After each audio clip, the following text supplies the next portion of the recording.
So the Justice, Crime Prevention and Security Cluster has vowed to clamp down on anyone threatening to disrupt elections. Nearly 350 private security companies across the country will assist the state in the rollout of the General Election Security Plan. But for more on this collaboration, let's speak now. We're joined by Business Against Crime South Africa's project manager, Roelof, Viljoen, joining us via video link. Roelof, good morning to you. Thank you so much for joining us. Good morning, Naledi. Thank you. It's a privilege. So I'm just looking at the numbers. 350 is quite a number. That's just security companies, right? But we'll talk about that in some detail. But this is what we heard from the police minister, Bheki Cele, essentially saying that the General Election Security Plan has found that out of the 23,000 voting stations countrywide, 500 are high risk. Is that a big enough number for us to also need private security to step in? It is an extension of what we already have operational on E2. So it's not something new that we set up with the police. This has been running since the end of 2019, where private security companies are the eyes and ears of the police. Of course, the rights of the private security company doesn't change. They still normal public citizens or serving their customers. So it's all about making the information available to police, what we see. So we've got, in terms of the private security companies, obviously a huge footprint, a lot of members. So the 350 companies that's referred to are companies that have joined Eyes and Ears. So that's where that comes from. So it's not an active deployment, if you want to call that. It is assistance in terms of providing information to the police, and feeding local information whenever something happens so that the police are informed. Yeah, so that's interesting then, because it's not a deployment, which I think is an interesting word to use. It's not a deployment. So then let's talk about what we anticipated would work like in a scenario that we do see problems. And perhaps I should start with this, right? This is what we've heard from Nat Joints, that they have deployed some of our own law enforcement agencies to various places, voting stations, national key points, other essential infrastructure, and areas that might be targeted by criminal elements. So perhaps there are blind spots that the private sector would be able to fill in. What are some of those blind spots? And then what does that chain of command then look like? Okay, so how that works, we've got private security representatives in the POCCs, that's the Provincial Operational Command Centers of the police, as well as in the National Operational Command Center. So that communication channel is running 24/7. So what this will mean to a member of the public is just that the security companies will do their normal operations. They might be passing a voting station and just seeing while things are happening. And as in the normal operations that they're seeing, when there's some disruption happening, it's a standard arrangement that through their control rooms, or sometimes some of them have direct access to the E2 platform, that information is fed through, and then the police can decide what their reaction will be.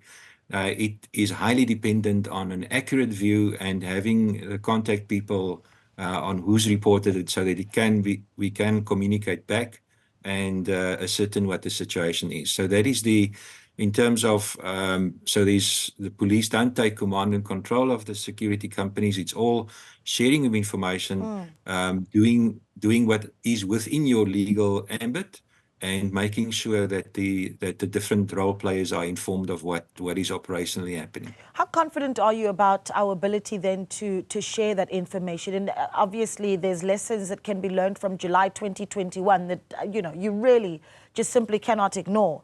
That reliance on intelligence, right, and the information sharing to say, well, these are the hot spots, or we're starting to pick up that in this particular area we might have something that might stir. Are you satisfied with that level of communication? Yeah, definitely. What we have seen, if you could recall, the 20th of March 2023 was a specific probable day of disruption. The information that was shared on what happened, it was not, I can't really say a normal day, but it was way better than it would have been without sharing the information. But just as one example, from day to day, there's really, other than camera information that or vehicle information, that's about 30,000 incidents per month. There's another 3,000 that depends on a person actually saying that he or she has seen something and just making us aware of what's happening. Well, it comes down to actual cash in transit robberies and smaller incidents like a business robbery. Not that it's not disruptive, but that information is fed through, other than to the local station, immediately fed through on a provincial level where you've got way more resources that's available. And if necessary, you can go and assist the station from a police's side. Again, just stressing that the private security role is supportive. I mean, for instance, if there is a helicopter in the air and there's an information feed necessary, that helicopter will feed that information through on a live basis as the technology is available. Yeah, and we've got 20 helicopters that are set to be working in areas such as Gauteng and KZN, where a lot of those hotspots are expected to be. Can we talk a little bit about and stay with, I suppose, the lessons that we learned from July 2021? In fact, in February this year, the South African Human Rights Council condemned the Private Security Industry Regulation Authority for not training private security companies on crowd control. Is that a conversation that we need to be having for the 29th of May elections? And has that been resolved? It is a fairly difficult reference. Of course, you have specialist units, and the expectation would be that in a normal, I would say, in protecting a private residence or private business, that crowd control is not part of the ambit. But yeah, it is. There's been some developments in that case, but I don't have the detailed information in terms of that availability. Yeah. Of course, it's not a.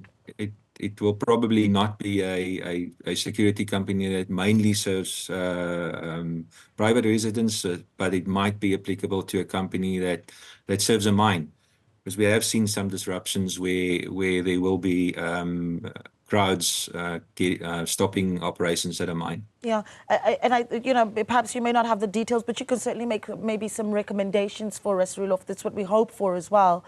I specifically remember the South African Human Rights Council also finding that it was apparent that there was inadequate vetting of private security officers and what they called an indiscriminate distribution of firearms to officers without firearm licenses. I mean, that's a really important element, surely. Yeah, that's an allegation that obviously probably was investigated, and it is something that the industry look at in terms of providing equipment to people that's trained to use it. So I don't have the detail to comment on that directly. Okay. Talk to me about what your sense is around the temperature going into this election. Of course, I'm not talking about the weather temperature, but I mean the political instability temperature, Roelof, if you'll assist me. Because the fact that we're having a discussion around 350 private security companies assisting law enforcement around these hotly contested elections, is there a sense that there could be instability and certain levels of violence? In your view, is that something that we can expect? It is fairly easy with the availability of media and the communication platforms that is on social media to activate a lot of people, and that is a risk. Yeah. So what the prepared is about having eyes on if vehicle starts moving in, if buses is moving in a specific direction. Because I mean the expectation would be that people will go and vote close to their residences. So it's not expected that on the 29th of May, there will be a lot of movement of vehicles. So that is already a sign. So, and that's something that we can monitor. So that's the kind of operational guidelines that's been given to us by the South African Police Service in terms of what we have to look out for. Yeah. And just lastly, I mean, again, 350 private security companies is, again, a lot. And I've said that quite a bit in this discussion. But do you think that says something about the confidence that either business or even South Africans have in the capacity of our law enforcement in South Africa? Again, just referring back to these roles cannot the private security cannot do any work that the police is mandated by the Constitution to do. So it is really just an information flow. And the only reason why we have limited to private security companies, we're also moving into other, into farm watches and the like to feed information as well, is because there's a register of competent people. So it was safer to refer for the first rollout of eyes and ears to work with private security companies in specific, because they have specific capabilities and a proper record of who is on their books and what capabilities they do have. And that is the main reason why the private security companies was the aim. So that is, and it's the 350 is not determined by the threat level that's seen for the elections. It's all about, that's the members that is enrolled, the member companies that is on eyes and ears. So that's where that figure comes from. Okay, but I guess the question I'm asking, I'm going to squeeze this one in. I've got about 20 seconds. But I suppose the question I'm asking is, even with that information sharing, are you satisfied then with the response time from law enforcement? It is depending on the specific situation. The earlier we are aware of a specific threat, then the correct resources from the police can be informed. And that is up to, okay, so to make it short, if it's elevated to the correct level, in other words, if it's necessary that the national command be informed, the necessary resources will be made available. If it's not local, the police obviously have full command and control of their staff to bring in resources from other places. Yeah. All right, Roelof, let's leave it there. We really do appreciate your time. Thank you so much for speaking to us. That there.